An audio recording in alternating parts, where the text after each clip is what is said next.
Assalamualaikum warahmatullahi wabarakatuh. Selamat pagi. Hadir lagi kita dalam acara Tanya Apa Saja alias TAS yang dipersembahkan dari Departemen Obstetri dan Ginekologi FK UNER bekerja sama dengan staf-staf menghadirkan staf dari divisi di Fakultas Kedokteran Departemen Obgyn, baik dari Rumah Sakit Universitas Airlangga dan dari Rumah Sakit RSUD Dr. Sutomo, dan bekerja sama dengan IDI dan POGI Surabaya. Hari ini tanggal 6 Desember 2023, minggu ini kita akan bertemakan mengenai keguguran berulang dari divisi fertilitas indukun dan reproduksi, dan telah berada di tengah-tengah kita. Yang pertama, mohon izin kita semuanya, ini Profesor Ciparilla Dewata yang nanti akan berlaku sebagai moderator, dan nanti akan ada tiga narasumber. Yang pertama adalah Profesor Timilar, yang kedua adalah Dr. Jimmy Anwar Anas, dan yang ketiga adalah Dr.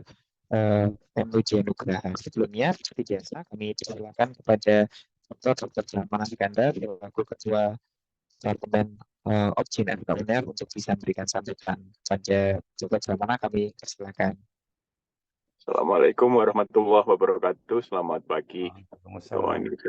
Ini event kehormatan Prof. Lila, guru saya, Prof. Eri Gumilar, kemudian Dr. Jimmy, Dr. Wiwit. Terima kasih banyak meluangkan waktu sedekah ilmu setiap Rabu, acara rutin jam 10 sampai 11. Terima kasih Dr. Seto, Dr. Pandu, Dr. Tio, mengkoordinasi multidivisi, tidak mudah di tengah kesibukan yang luar biasa. Dan apresiasi untuk semua peserta yang rutin mengikuti acara TAS. Bisa disambi acara ini dengan tetap bekerja di poli, tetap acara aktivitas lain, karena hanya 1 jam dan lebih banyak diskusi. Kenapa kita melakukan ini setiap minggu? Karena di dunia itu kalau kita ikuti perkembangan guideline, perkembangan obat, perkembangan ilmu pengetahuan, itu seperti berlari begitu ya. Sehingga kalau kita tidak mengikuti, disparitas antara negara maju dan negara berkembang akan semakin lebar disparitasnya. Kalau kita coba lihat FDA itu hampir setiap bulan ada approval obat-obat baru di semua bidang itu. Baik mulai imunoterapinya, targeted terapinya, dan lain-lain sebagainya. Ini hanya pengantar menggugah kita semua. Mari setiap minggu ngecas baterai, mendengarkan expert-expert ini di acara TAS. Demikian dari saya, semangat selalu semua, salam sehat, salam hormat. Wassalamualaikum warahmatullahi wabarakatuh. Waalaikumsalam. Waalaikumsalam warahmatullahi wabarakatuh. Terima kasih kepada Dr. Brahmana dan buka acara selaku Ketua Departemen Obgyn FK UNER. Selanjutnya nanti seperti biasa, kepada seluruh peserta yang ingin bertanya, seperti kami fitur Q&A atau melalui kolom chat, atau juga berkenan bisa bertanya langsung, berdiskusi langsung dengan narasumber dan juga moderator dengan akan tombol raise hand, sehingga nanti bisa kita berikan kesempatan untuk bisa bertanya langsung. Nanti seperti biasa mungkin ada paparan singkat dari masing-masing narasumber. Untuk persingkat waktu, kami segera persilakan kepada guru kita semuanya, Profesor Lila Dewata, untuk bisa membawakan acara. Pada Lila, kami persilakan. Monggo, Prof.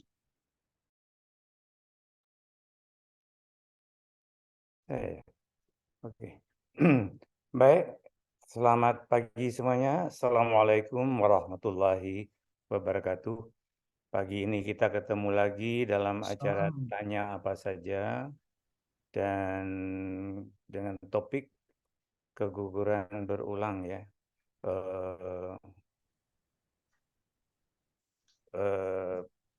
Topik yang sangat menarik sebetulnya untuk kita, tapi tidak menarik untuk ibu-ibunya, karena kok berguguran, kok berulang-ulang terus. Ini bisa menimbulkan kecemasan dan juga ketakutan untuk hamil lagi dan sebagainya. Kita pagi ini sudah akan memunculkan 3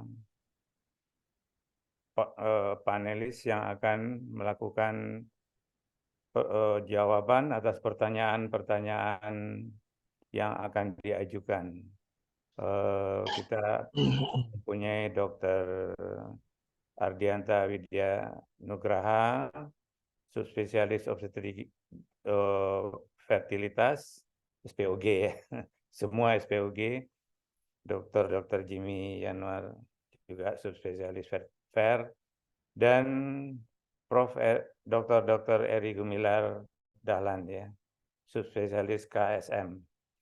Dan mudah-mudahan ini bisa memuaskan Anda semua. Barangkali ada presentasi yang akan disampaikan dulu oleh Dr. Widya Nugraha, ada yang akan disampaikan sebagai pengantar supaya bisa ditanggap oleh para penanya nantinya. Silakan Dr. Wiwit. Baik, terima kasih Prof. Lila. Selamat pagi, Assalamualaikum warahmatullahi wabarakatuh. Selamat pagi semuanya, terima kasih atas kesempatan yang telah diberikan. Hari ini beruntung sekali saya. Di sini banyak guru-guru saya, Prof. Lila, Prof. Eri, Dr. Jimmy, ikut bersama meramaikan untuk acara atas. Mohon izin saya share screen dulu, mungkin beberapa slide sebagai pengantar.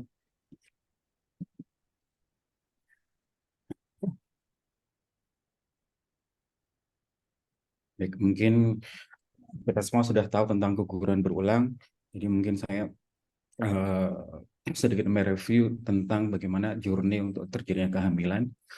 Kita tahu ada organ ovarium di sinilah tempat terjadinya perkembangan folikel atau oosit atau gamet. Tidak apapun yang kira-kira nanti bisa mengganggu perkembangan oosit atau folikel ini dapat berdampak pada kualitasnya dan mungkin akan menyebabkan embrio tidak bagus sehingga berpotensi terjadi keguguran. Di sini beberapa kondisi atau penyakit yang mungkin bisa berdampak terhadap perkembangan folikel atau oosit. Yang kedua, setelah kita dapatkan gamet, berikutnya adalah fertilisasi dan perkembangan embrio yang terjadi di dalam saluran endung telur. Kita tahu bahwa selama 3 hari, ada yang bilang juga 5 hari setelah fertilisasi di ampula terjadi perkembangan embrio tahap awal di dalam saluran endung telur. Beberapa hal yang kita sudah ketahui, belum banyak sebenarnya, tapi ada beberapa yang sudah kita ketahui dapat berdampak, di antara adalah endometriosis dan juga infeksi. Kemudian yang ketiga, setelah terbentuk embrio, tahap berikutnya adalah implantasi dan perkembangan kehamilan di dalam endung telur, di dalam endometrium. Di sini adalah proses yang sangat kompleks sekali, yang mungkin nanti akan dibahas di acara siang hari ini, dan beberapa hal yang mungkin bisa mempengaruhi termasuk kelainan autoimun, trombofili, defek vasoluteal. Mungkin izin sedikit saya tunjukkan di sini video bagaimana folikel atau oosit itu berkembang mulai dari dia kecil, dari primordial berkembang menjadi besar, antrum, dominan, kemudian degradasi, terjadi ovulasi, kemudian ditangkap oleh saluran tuba.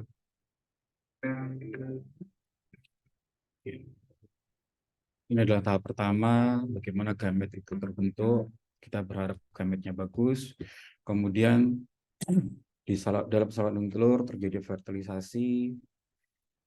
Kita lihat di sini adalah sperma, ukurannya sangat kecil sekali dibandingkan sel telur. Bagaimana dia berjuang menembus zona pelosida, kemudian di sini membuahi sel telur. Kemudian terjadi fertilisasi yang dari gambar ini tampak ada 2 bulatan. Ini tanda terjadi fertilisasi. Kemudian di sini dimulai tahap kehidupan. Jadi 2 PN, kemudian 1 sel, kemudian dia akan mulai membelah menjadi 2 sel. Kita sebut sebagai blastomer masing-masing selnya ini.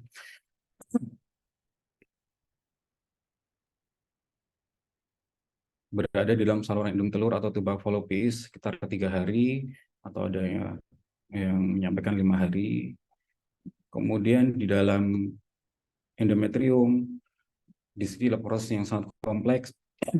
Bagaimana setelah di dalam kapung puteri, embrio akan keluar dari zona plosida cangkangnya ini, kemudian dia akan menempel di dalam endometrium. Proses implantasi akan berjalan. Ada 3 tahap yang kita ketahui: aposisi, adesi, dan kemudian implantasi. Nah,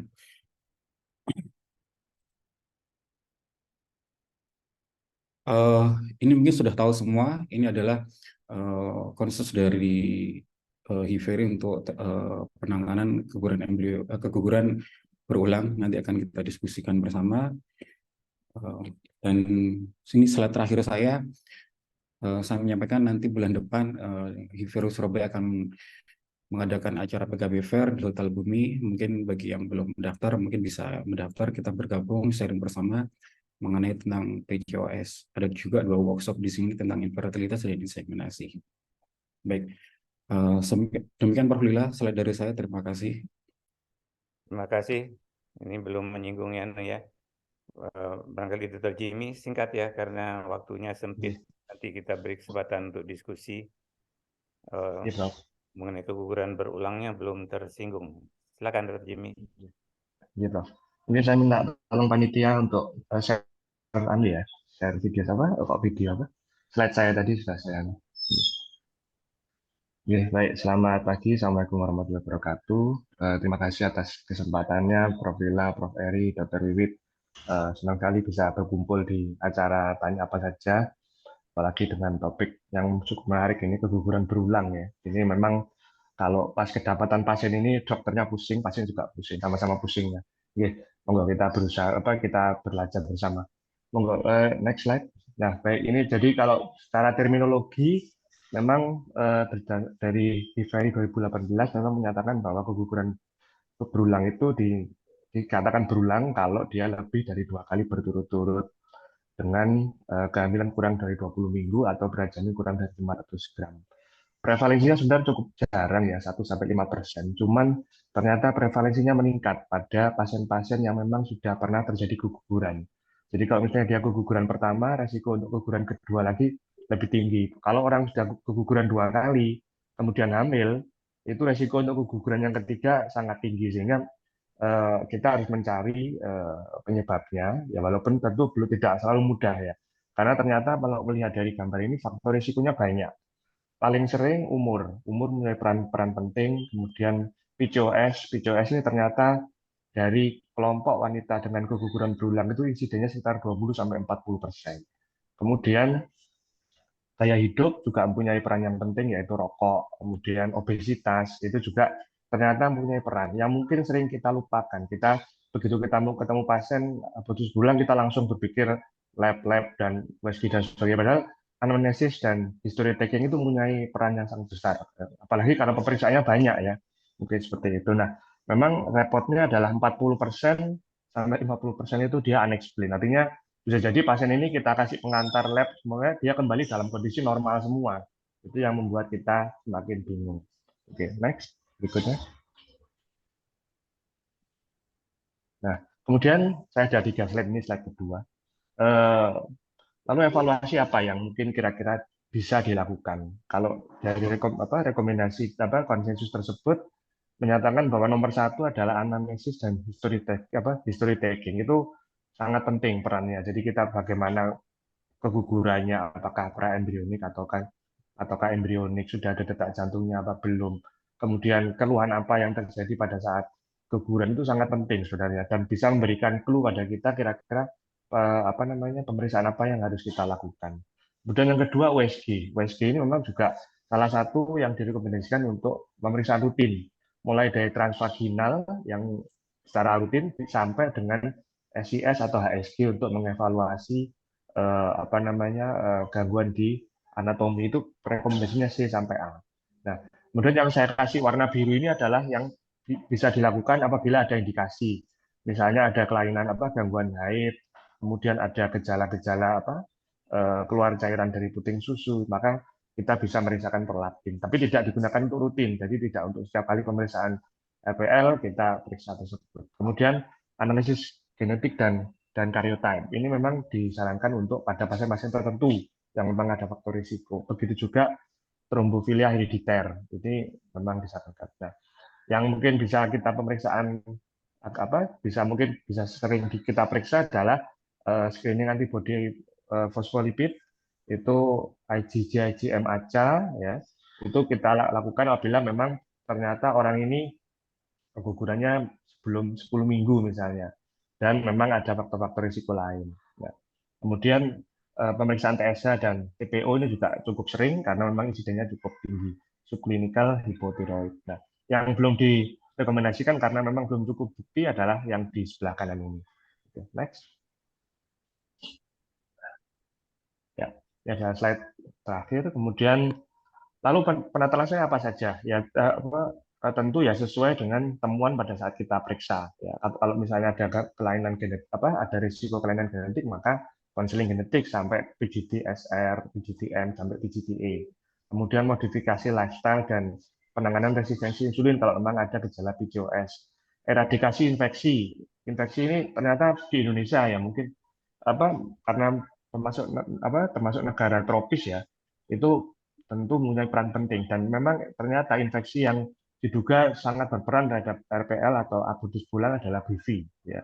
Kemudian pemberian aspirin, kemudian IVIG mungkin disarankan untuk penderita dengan APS, dengan SLE, kemudian ya metformin dan sebagainya itu diindikasikan kalau memang ada faktor risiko. Nah, lalu bagaimana kalau pada pasien tersebut ternyata tidak ditemukan masalah yang pemeriksaannya tidak ada yang masalah, artinya dia idiopatik, maka saran dari konsensus tersebut yang harus diberikan adalah satu progesteron pada saat hamil, endometrial stretching, dan satu lagi asam folat. Asam folat, vitamin D, vitamin E, dan antioksidan ini ternyata mempunyai peran yang besar dalam mengurangi resiko keguguran. Mungkin ini selebihnya nanti mungkin bisa kita lanjutkan dengan diskusi. Ya, saya juga merefreshing untuk acara PKB kami, insya Allah bulan Oktober di Surabaya. Monggo, silakan. Mungkin itu saja, kurang lebihnya mohon maaf. Assalamualaikum warahmatullahi wabarakatuh. Baik, terima kasih Dr. Jimmy. Terakhir, Prof. Eri, barangkali bisa sampaikan singkat supaya mempunyai wawasan untuk pertanyaan-pertanyaan yang akan datang.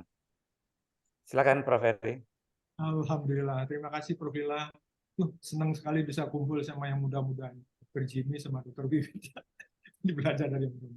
Baik, saya cuma mungkin 5 menit, 5-6 slide, dan kebetulan sekali melanjutkan itunya Dr. Jimmy aja. Jadi betul dari Dr. Brahmana ini memang harus di-charge ini semua. Jadi saya melanjutkan dari Dr. Jimmy, memang sekarang yang terkini itu, tetapi itu pun saya tidak yakin terkini karena terus loncatan-loncatan ilmu itu cepat sekali. Jadi di sini imunomodulator, jadi prinsipnya imunomodulator yang dipilih itu yang T helper 2 progestokain, progestokain yang anti-inflamasi, kemudian heparin. Kalau di drogesterone kita sudah familiar sekali, dan ini probiotik. Dan berikutnya, nah ini dia, mungkin nanti kita diskusikan probiotik dan prebiotik. Ini yang probiotik yang untuk mikroorganisme. Slide berikutnya. Nah, jadi di sini kira-kira ini apa namanya? Ini probiotik. Saya heparin dulu. Ini heparin juga harus dilibatkan di sini sebagai anti-inflamatori. Jadi tadi Dr. Jimmy menyinggung sedikit mengenai koagulasi ini. Jadi di sini heparin ini melakukan binding dan mencegah trombin faktor 10A dan 9A. Mungkin beberapa pertanyaan ini nanti ke sini ya, seperti C dan S. Nah, ini yang probiotik ini. Ini saya kok ingat ke Dr. Hari Parato nih, disertasinya. Waktu itu alhamdulillah saya mendampingi beliau, itu memang betul ini di Osio itu dimana lactobacillus itu menjaga mikrobiota supaya tetap dia suasana asidosis. Jadi di sini probiotik ini memberikan justru mikroorganisme dan sifatnya dia menstimulate vitamin bakteriosin. Nah ini bakteriosin ini sudah diteliti dari para peneliti dokter. dan biosurfactant. Dan kemudian juga bekerja secara sinergik dengan perangkat-perangkat imunologi. Jadi begini dengan masuknya IVIG dan sebagainya, ini juga harus terpikirkan. Slide berikutnya. Jadi di sini justru menekan bakteri-bakteri yang patogen si probiotik dengan menekankan lactobacillus. Kalau ini terjadi perubahan, justru didominasi oleh bakteri-bakteri patogen, jadilah infeksi. Slide berikutnya. Nah, saya ambilkan yang sepanjang saya bisa yang begini. Ini memang mikrobiota dan erat sekali kaitannya dengan ukuran penicillin. Ini Dr. Seto ini dipastikan dalam hal ini. Coba kita bacakan di sini. Jadi remain unexplained in standard exam. Kemudian IgS RNA. Nah, ini sudah masuk ke biomol. Begini, saya ingat waktu dulu dengan Anda ya. Anda itu yang di mitokondria itu Anda ambil. Ya, ini ternyata ada kaitannya. Tapi nanti mudah-mudahan.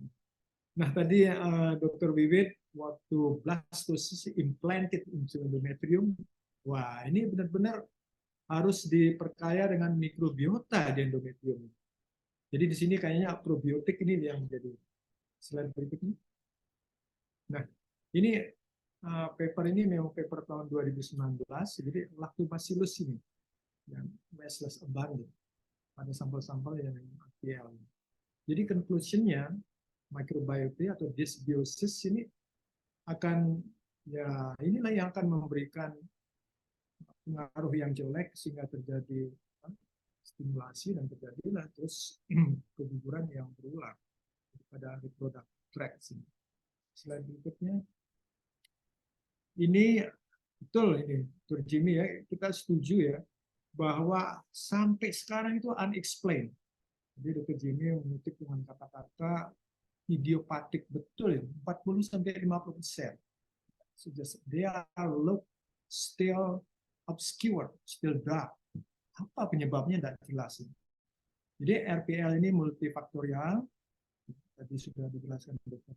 Wiwit, yang kita sering sudah kita ikuti, tetapi tetap ya, absolutely limited by 50% to idiopathic. Apa penyebabnya? Setelah berikutnya. Ini yang ditawarkan tadi, Dr. Jimmy tadi mengatakan, kalau umpamanya yang unexplained itu memang progesterone masih berperan sekali, dan juga imunomodulator. Jadi alhamdulillah ini aspirin, prednisolon, progesteron ini ada semua di kita. Jadi si penulis ini tetap mendorong ya, coba dengan ini tidak jelek lah, tetap ada ini sampai IVIG ya. Tapi kalau nanti lupus itu Dr. Jimmy mungkin yang dengan 4 pertama itu bagus, 3 pertama ya. Nanti kalau ada diskusi. Baik, slide berikutnya. Nah, ini betul. Tadi Anda bilang Dr. Jimmy ini kalau pasien ini datang ini bukan pasien aja yang stres, dokternya juga stres. Sehingga harus masuk, ini salah satu diantaranya itu adalah psikoterapi. Ini harus dilibatkan. Jadi saya ingat ke Prof. Samsul, saya baru aja mendampingi satu kasus, distres menyebabkan preeklamsi dan keguguran. Ini memang pasien-pasien begini ini harus didampingi oleh saya betul. Baik, slide berikutnya. Slide berikutnya tinggal 2 slide lagi. Nah, apabila saya sangat menyintai data-data sendiri. Jadi 10 tahun yang lalu kita sudah mengumpulkan kasus begini, ya, perceptions counseling, jadi dengan kasus-kasus yang APL. Slide berikutnya. Nah, ini dia. Saya lupa namanya PPDS ini. Sekarang dia sudah ada di Kalimantan Selatan. Mungkin kalau tidak salah ini classmate-nya Wiwit ya. Wit, temanmu yang di Kalimantan Selatan perempuan itu namanya sama, 2 perempuan nama samanya. Yang ini suaminya polisi. Siapa namanya dia? Saya lupa. Saya neliti sama itu aja. Kita kumpulkan 46 kasus. Ya, dengan sisi kita ikuti ya. Alhamdulillah waktu kemudian berjalan 9 saksi, 37 masih belum ini, tapi terus berjalan akhirnya 12 akhirnya hamil. Kita pakai cuma itu tadi, imunomodulator dari Aspilet, prednison, kemudian juga vitamin D, kalsium, mikronutrisi, dan juga sirklit. Baik, mungkin slide terakhir. Ya, terima kasih Prof. Lila, terima kasih. Kita kembang diskusi. Baik, terima kasih Prof. Heri. Pertanyaan bisa disampaikan melalui Q&A, kemudian juga bisa secara langsung dengan raise hand ya. Di sini juga ada raise hand, barangkali bisa kita mulai aja dengan Q&A. Yang pertama pertanyaan dari Dr. Haryana Utama, apakah definisi RPL ya, recurrent pregnancy loss, keguguran 2 kali berturut-turut atau 3 kali? Karena sepengetahuan saya ada perbedaan sudut pandang dari feto maternal dan fertilitas. Itu pertama pertanyaannya. Yang kedua, apakah perlu periksa TORS pada setiap kasus RPL? Karena saya pernah dapat kasus sampai 6 kali keguguran. Siapa yang mau jawab ini dari Fer dulu? Saya usul Prof. Lila, jawabnya sama-sama aja, Prof. Dr. Wiwit, Dr. Jimmy.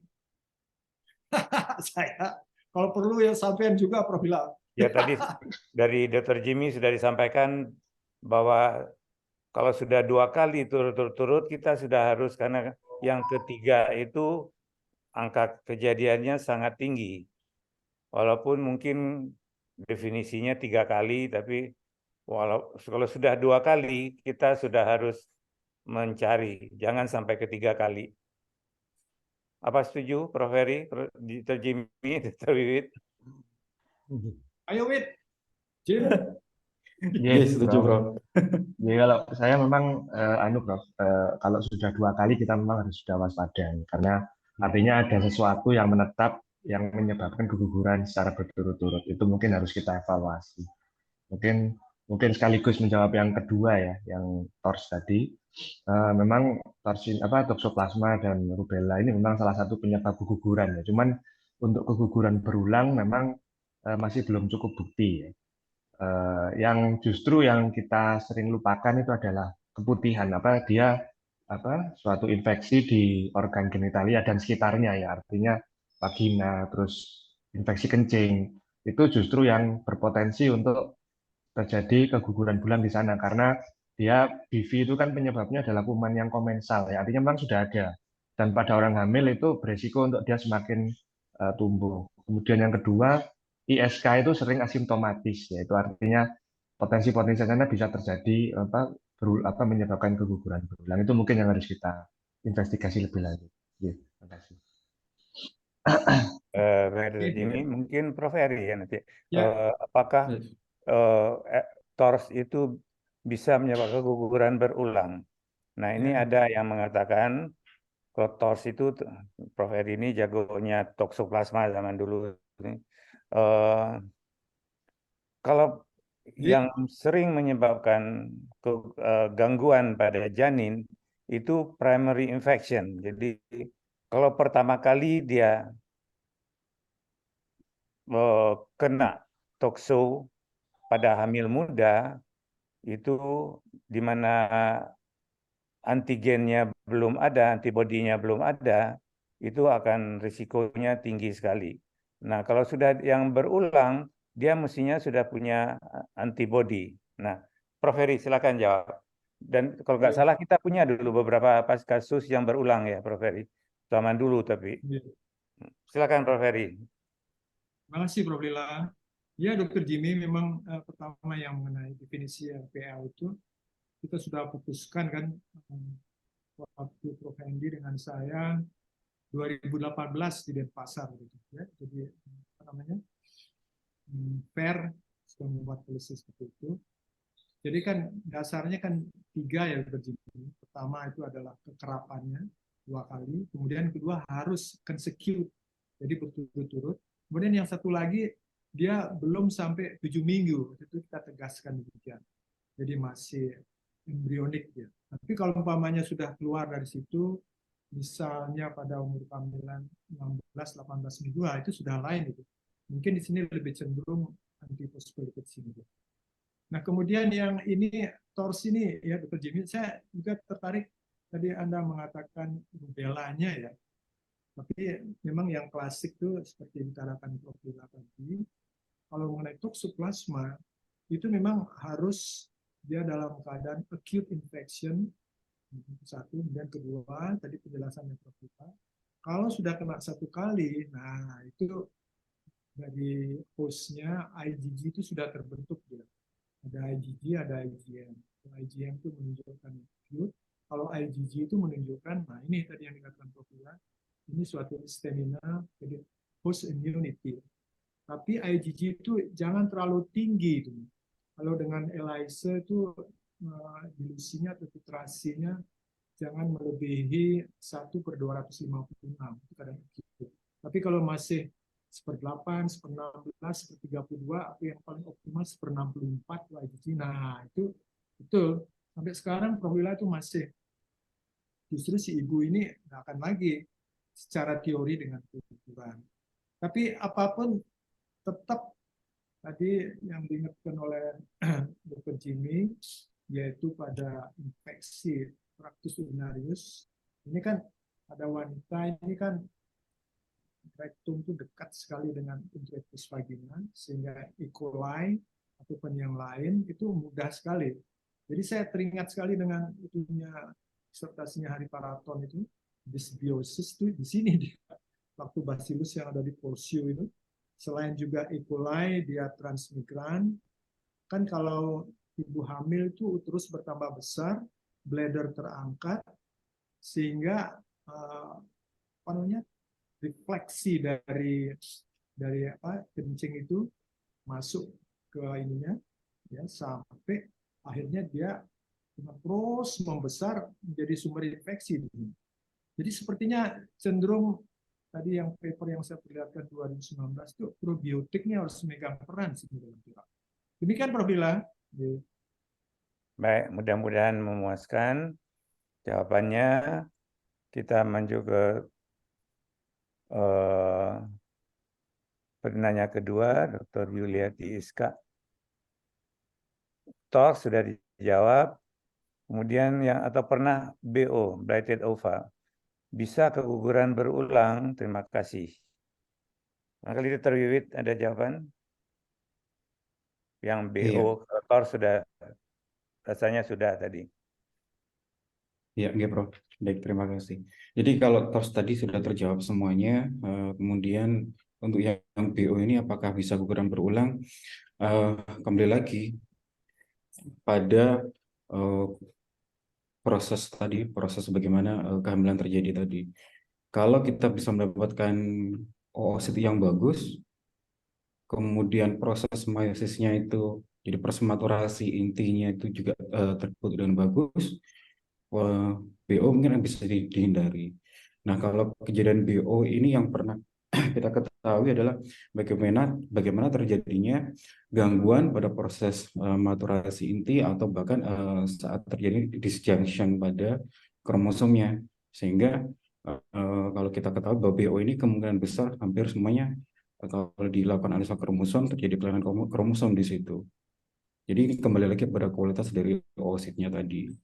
Mungkin kalau untuk menghindari ke depannya underlying disease-nya itu bisa kita perbaiki seperti PCOS atau punya penyakit diabetes atau resistensi insulin diperbaiki, atau mungkin faktor aging. Kalau faktor aging mungkin ini yang masih menjadi tantangan challenge bagi kami sendiri.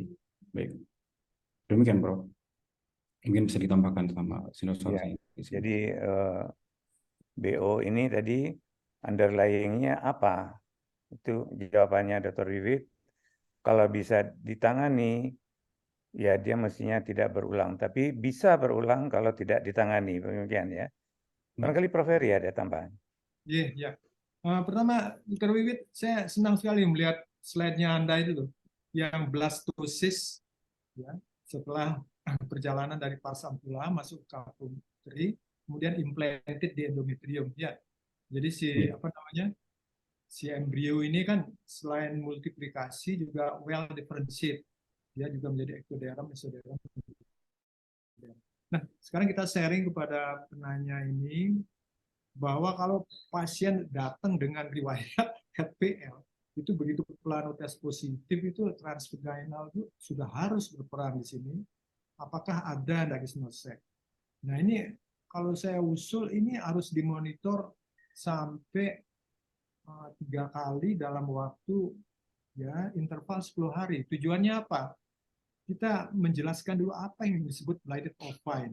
Jadi blighted ova ini kan dengan transvaginal pada waktu vaginal sac terdeteksi itu berapa ukurannya, apakah sudah ada di dalamnya fetal pool, apakah sudah ada fetal heart rate. Nah, ini harus dijelaskan ke pasien.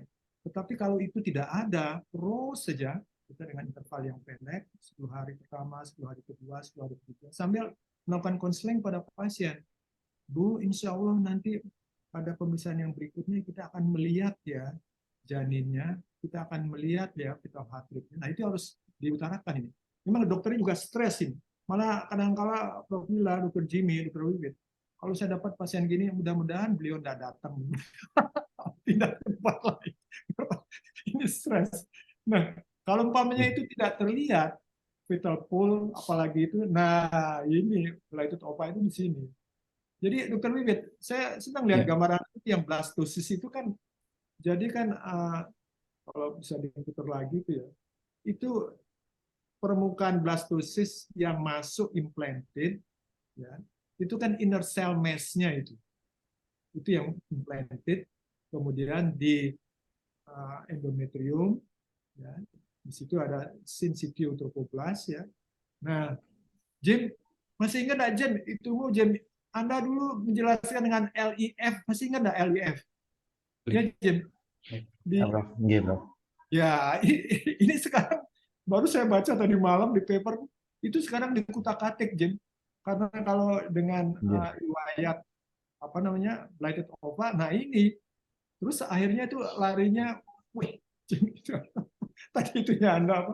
Selain IVIG masuk juga, saya tidak bisa menjelaskan itu, Jim.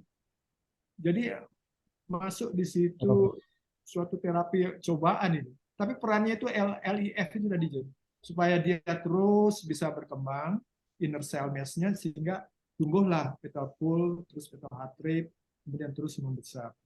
Itu yang saya bisa bilang.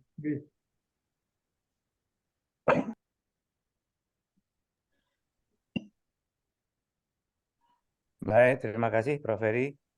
Kita terus ke penanya berikutnya. Apakah keguguran berulang karena SOPK lebih sering terjadi setelah terbentuk gestational sac dan CRL, ya, atau sebelum implantasi terjadi? Kemudian berikutnya, pencegahan dengan progesteron atau yang lain kapan yang tepat diberikan progesteron? Mungkin Dr. Jimmy, silakan. Oke, Bro. Terima kasih, Bro. Jadi PCOS ini memang menarik ya, karena dampaknya ternyata banyak. Bisa menyebabkan terjadinya gangguan kesuburan dan keguguran berulang itu bisa melalui tadi yang dijelaskan oleh Dr. Wiwit tadi, dari maturasi oositnya, karena memang pada PCOS ini ternyata memang dari LH-nya lebih tinggi sehingga menyebabkan kualitas oocyte-nya lebih jelek. Walaupun banyak sel telurnya, cuman ternyata kualitasnya buruk. Kedua bisa dari dengan segala implikasinya, misalnya mulai dari kegagalan implantasi, kemudian sampai terjadinya tidak mampu untuk berkembang menjadi suatu embrio. Kedua adalah bisa berawal di penerimaan endometrium atau reseptivitas endometrium, di mana ada androgen yang tinggi itu juga dan adanya resistensi insulin ternyata dapat menurunkan reseptivitas dari endometrium. Sehingga untuk penanganannya sebenarnya tidak hanya berkutat di kita, artinya di ginekologi, pemberian kesuburan, kemudian masturbasi oosit, IVF, inseminasi dan sebagainya.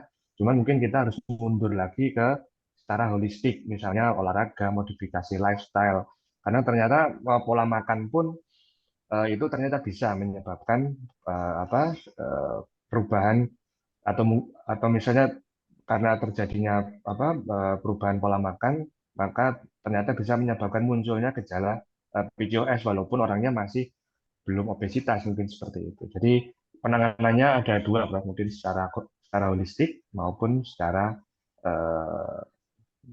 secara sintomatis, baik itu pemberian induksi ovulasi, stimulasi ovulasi, sampai pemberian luteal support dan sebagainya. Terima kasih, Prof.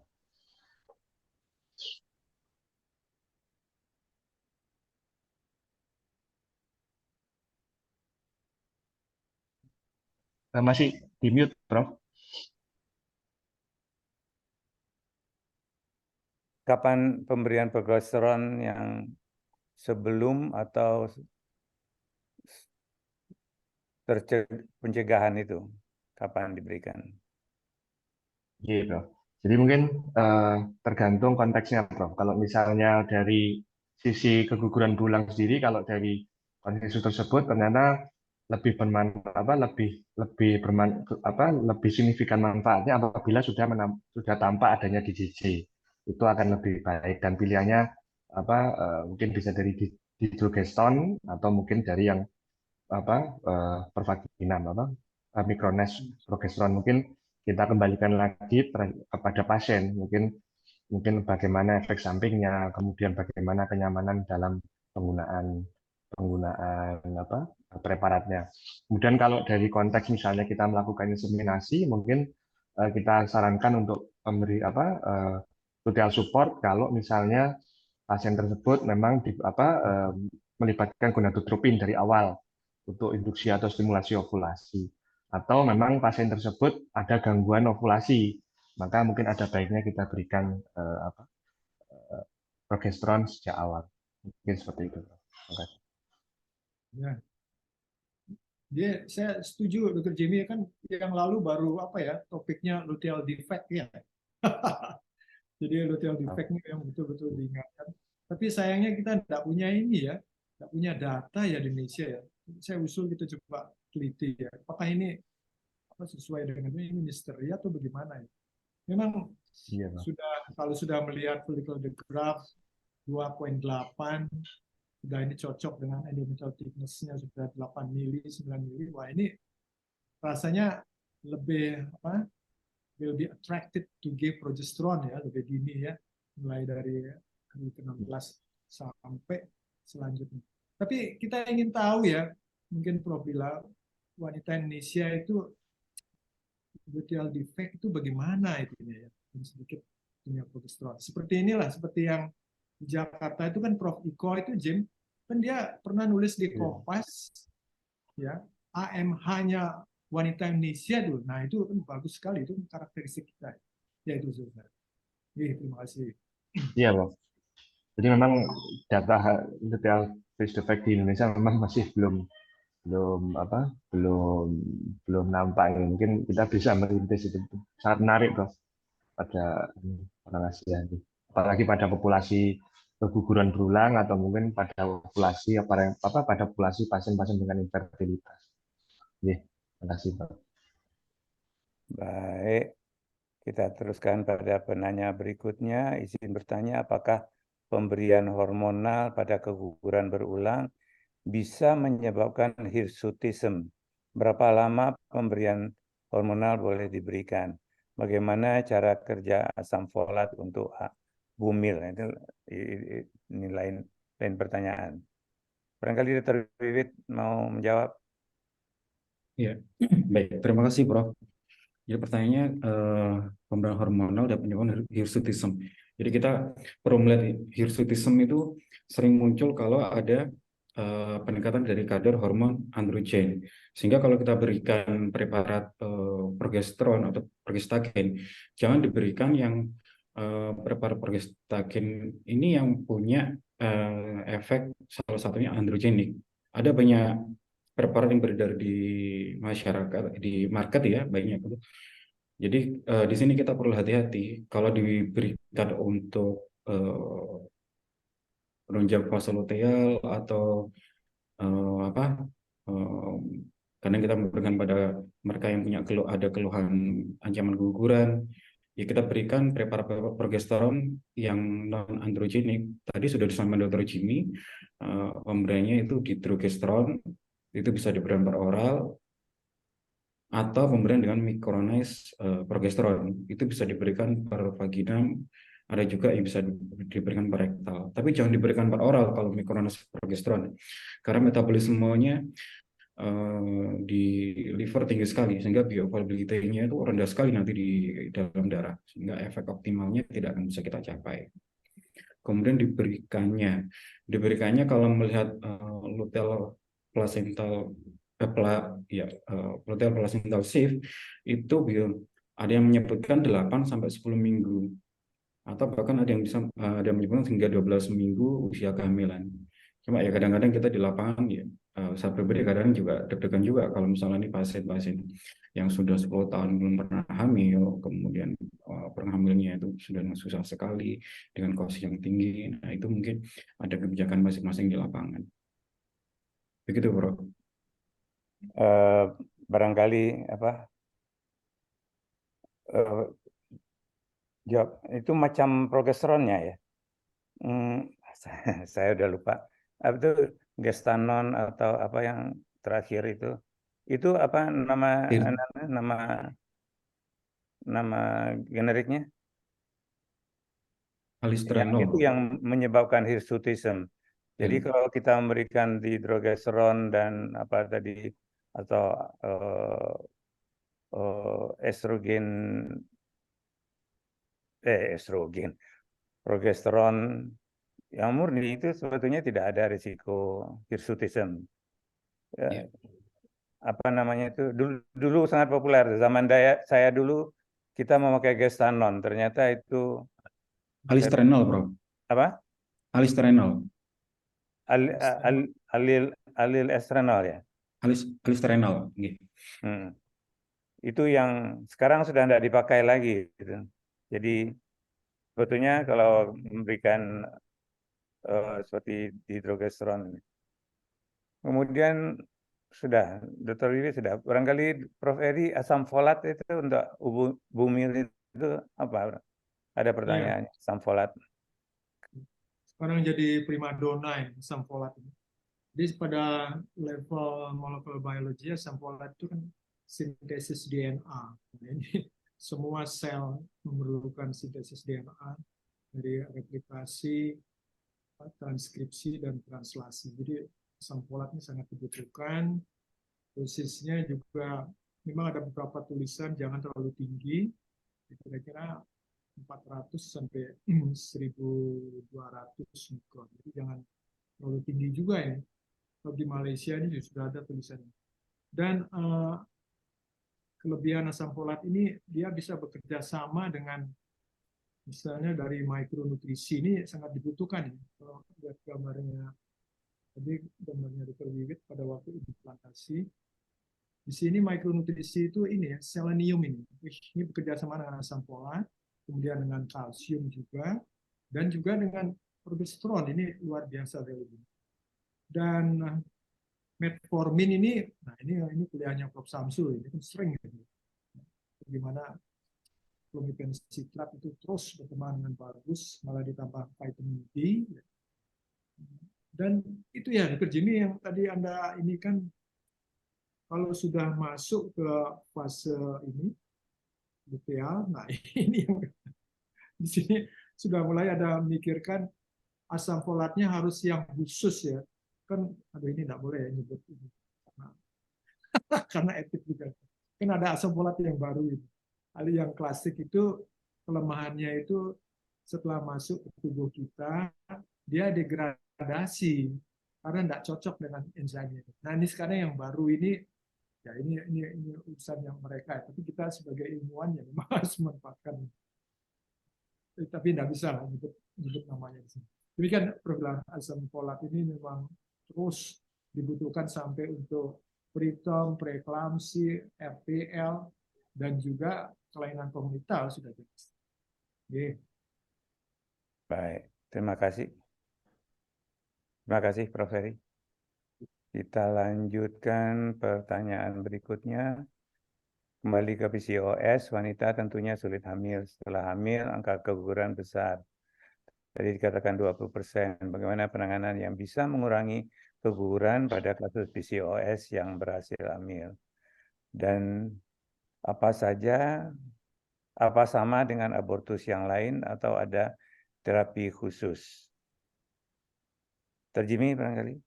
Ya, terima kasih, Prof. Jadi memang yang harus kita waspadai pada pasien-pasien dengan PCOS yang mungkin berhasil hamil, ya, itu dampak PCOS-nya tadi bisa menyebabkan adanya mungkin bisa manifestasi sebagai gestasional diabetes, itu yang pertama. Terus yang kedua adalah mungkin bisa adanya preeklamsi dan sebagainya karena memang ada gangguan dari resektivitas endometrium itu sendiri dan gangguan kualitas dari oosit walaupun dia mungkin sempat untuk terjadi suatu implantasi, sehingga mungkin yang harus kita waspadai tadi mungkin pemberian progesteron, ya, terutama kalau mungkin pada yang tidak dilakukan induksi atau stimulasi ovulasi atau mungkin yang hamil alami misalnya, itu bisa diberikan sejak nampak terjadinya detak jantung janin. Terus yang kedua adalah mungkin pemberian aspirin gitu, mungkin bisa memberikan komentar ya untuk mengurangi resiko terjadinya preeklamsi dan dampak-dampak terhadap PCOS itu sendiri.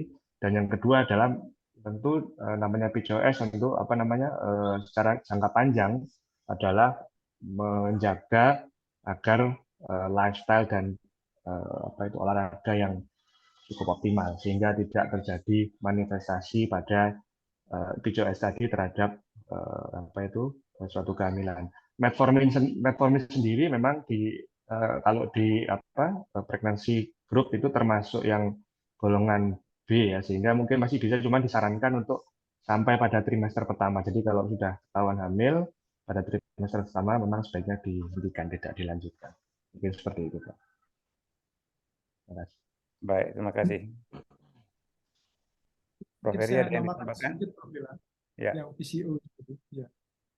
Jadi Dr. Jimmy, ini ada satu paper ya yang saya baca, ya belum masuk ke ini,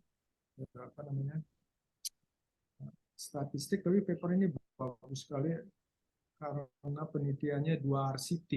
Jadi mengenai PCO ini yang sering berulang, bagaimana capeknya wanita ini mencapai follicle growth ini, terus akhirnya succeed to be pregnant itu, sekarang ditawarkan ini, begitu dia memasuki kehamilan di atas 16 minggu dilakukan circlate. Nah, ini jadi bukan suatu rekomendasi tetapi ditawarkan karena kalau melihat wanitanya memang dari high class, itu kan circlate ini juga tekniknya tidak terlalu sukar, tapi yang penting itu monitoringnya. Begitu dia dilakukan circlate itu jelas harus dilakukan swab. Kemudian ini ada beberapa penulis antibiotik itu diteruskan sampai aterem. Ini karena menjaga tadi dysbiosis tadi. Kemudian probiotik masuk. Nah, kemudian saya ingat adanya konsul ya. Jadi kalau umpamanya latar belakangnya PCO ini kan ada yang dari obes, ada yang non obes, tapi sudah saksi dengan metformin itu metformin terus itu harus berjalan demikian. Itu yang saya baca. Jadi tapi yang terakhir dengan prinsip Rotterdam itu masih dipakai ya, Pak Jimmy, untuk PCO itu. Ya. Jadi, kalau yang dari Rotterdam itu yang dipakai 3, Prof, dari gangguan ovulasi, kemudian klinis maupun laboratoris hiperandrogen, dan adanya PCOM, polycystic ovarian morphology. 2 dari 3 itu tadi. Baik. kita teruskan. Ini satu nih apa nih? Kan sudah ada Dolanda. Kita lewati. Izin bertanya, apakah kasus debt conceptus berulang sama rekomendasinya dengan tata laksana ini? Terima kasih. Ya, debt conceptus berulang itu ya termasuk abortus ya. Barangkali Dr. Jimmy, Dr. Jimmy, Dr. Wiwit yang berikutnya nanti. Gitu. Jadi kalau dari teknologi tadi memang kurang dari 20 minggu atau berat badannya kurang dari 500. Cuman mungkin tadi keguguran itu kan ada dua ya, ada yang embryonik sama praembryonik. Mungkin kalau sudah dead conceptus kita mungkin kita lebih ke arah ke apakah ada gangguan endokrin, kemudian apakah ada antifosfolipid antibody mungkin seperti itu ya, mungkin menjadi salah satu penyebab dari, atau mungkin infeksi juga sangat berperan terhadap terjadinya kejadian tersebut, mungkin seperti itu.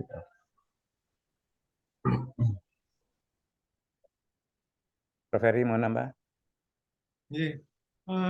Dr. Jimmy, ini kebetulan kami di HKFM ini. Sekarang sedang focusing di situ. Jadi dead conceptus kita sepakati mulai kehamilan 14-15 minggu. Jadi peran USG ini penting sekali. USG 14-15 minggu pun masih transvaginal kalau ingin melihat the lowest part of the fetus di bagian janinnya itu satu ya. Kemudian yang kedua, nah ini Indonesia ini di daerah tropis, infeksi itu besar sekali. Tadi yang Anda katakan itu betul. Kita sekarang focusing ke ini, Jimmy, fetal hydrops tuh. Jadi penyebabnya dead conceptus itu fetal hydrop dengan USG itu mulai diikuti sejak dini itu, terutama di kepalanya, kemudian hidrotoraks, ya, dan juga di sekitarnya jantung gitu.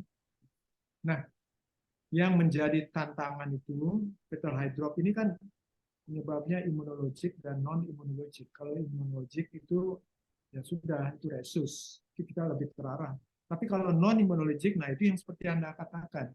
Nah, yang menjadi tantangan ini heart rate ini yang harapan kita ini yang sudah mulai banyak mengumpulkan kasus itu, dia memeriksa penyebab infeksinya itu ini, jadi familinya demam berdarah itu tinggi. Dr. Wiwit yang dulu Olimpiade di Brasilia itu gagal karena ada ini, masih ingat enggak? Brazil itu tuan rumah Olimpiade, tapi penyakit ini berkembang, akhirnya terus nyebar sampai ke Thailand. Yang komunitas, saya lupa namanya. Nah ini heart kit ini sudah pakai ELISA, commercial kitnya pakai itu. Jadi di sini Galah ingin belajar ke itu fetal hydrop. Jadi demikian, dead conceptus itu poin saya, penyebabnya fetal hydrop itu cukup banyak di Indonesia. Masih.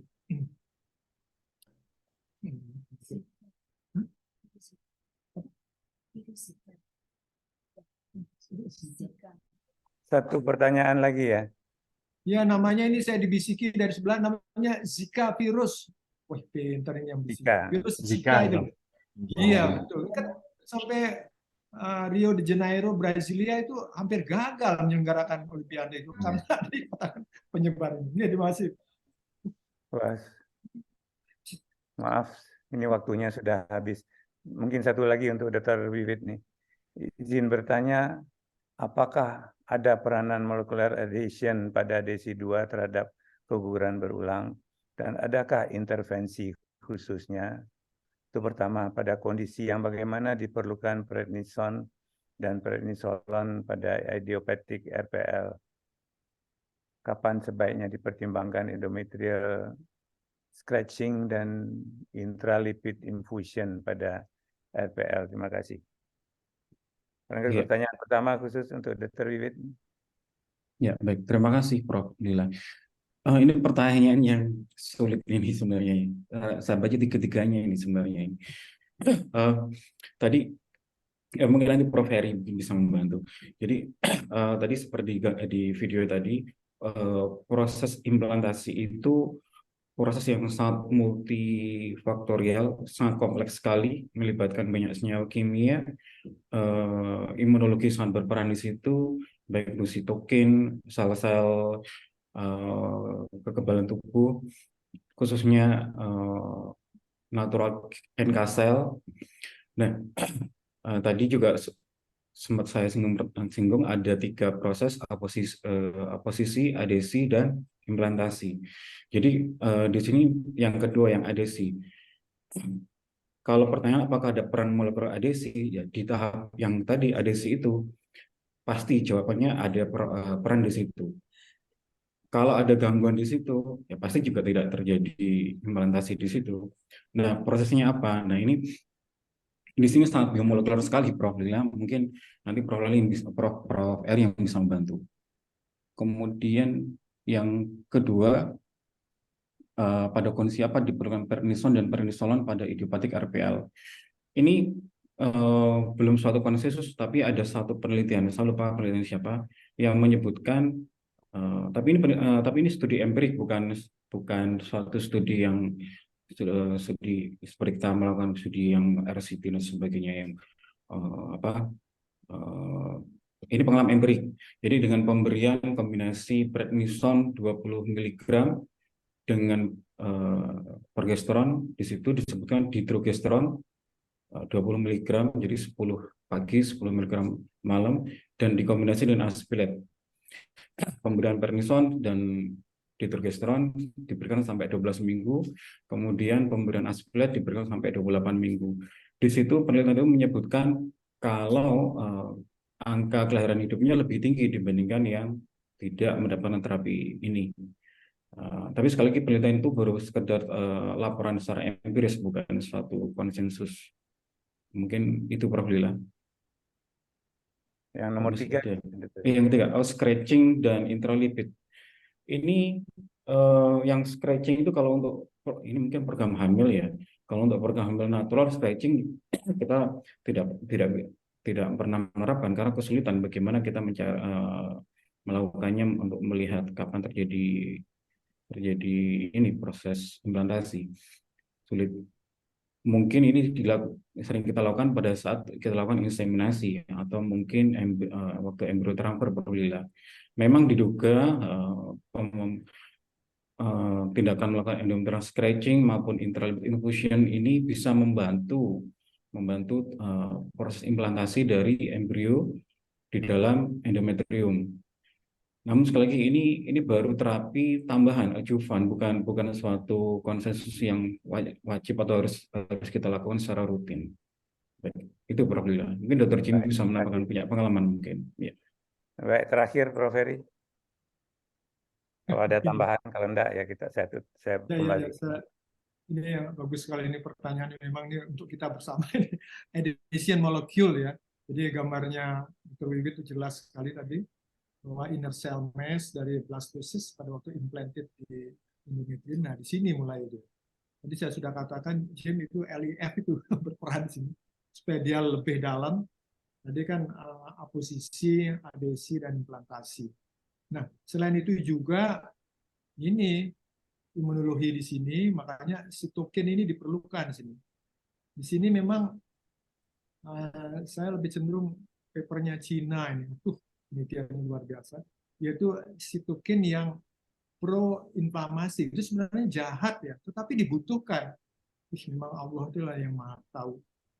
Allah yang maha tahu. Jadi tujuannya itu supaya hancur ininya, stromanya di desi 2, sehingga si blastocyst itu lebih dalam penetrate-nya, lebih sukses dia di situ.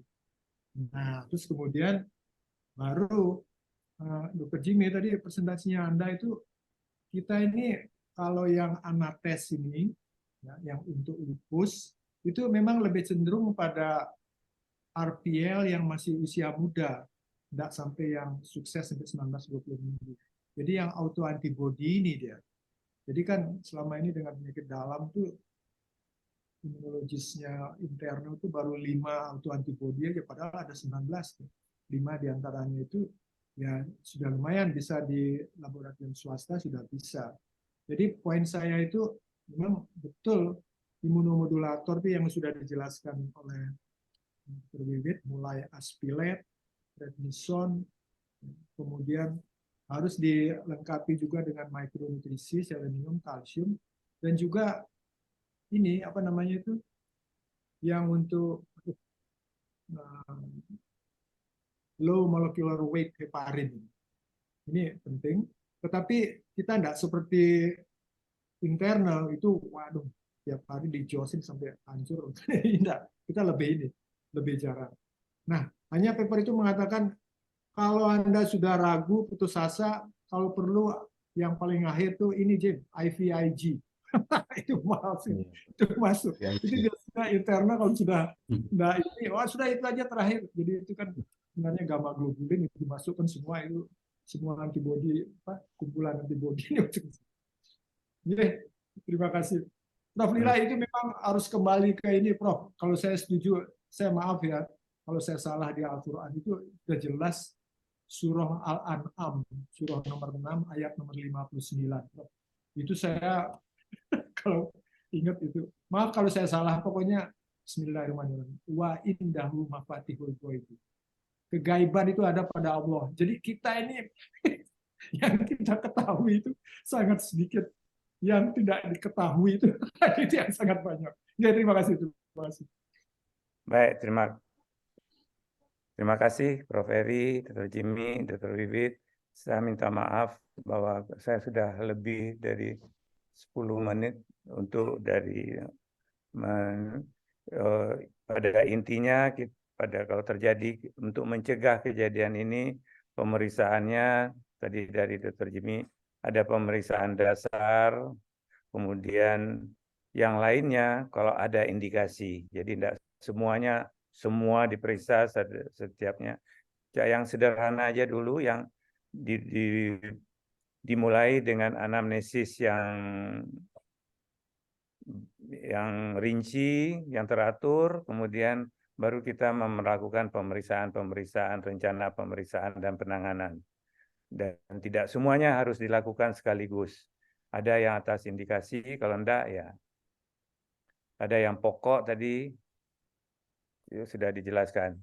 Jadi itu pada intinya, karena memang cukup rumit recurrent pregnancy loss itu, yang sangat macam penyebabnya bisa sangat macam-macam, dan juga akhirnya jadi unexplained, jadi tidak ketemu penyakit penyebabnya.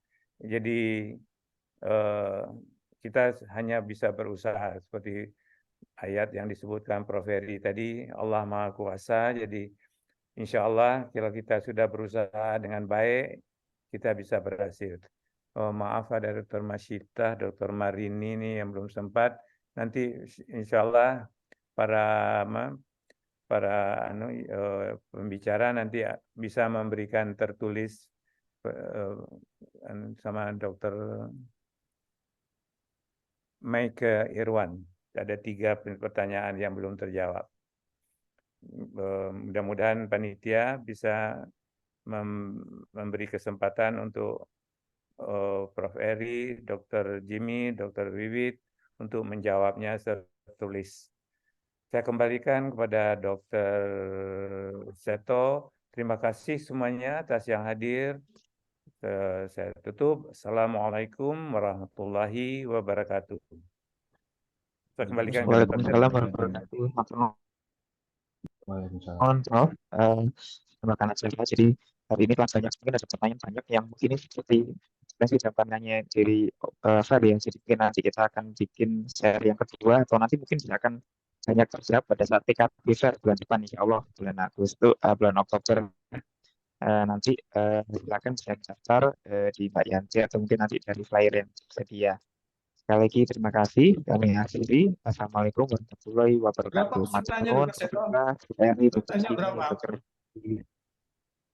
Prof. Eri ada bertanya? Terima kasih. Pesertanya berapa, Dr. Seto? Oke, ini alhamdulillah tadi rata-rata standar lebih 200 lebih, dari sekitar 220-an. Jadi alhamdulillah memang banyak peminatnya tentang topik ini.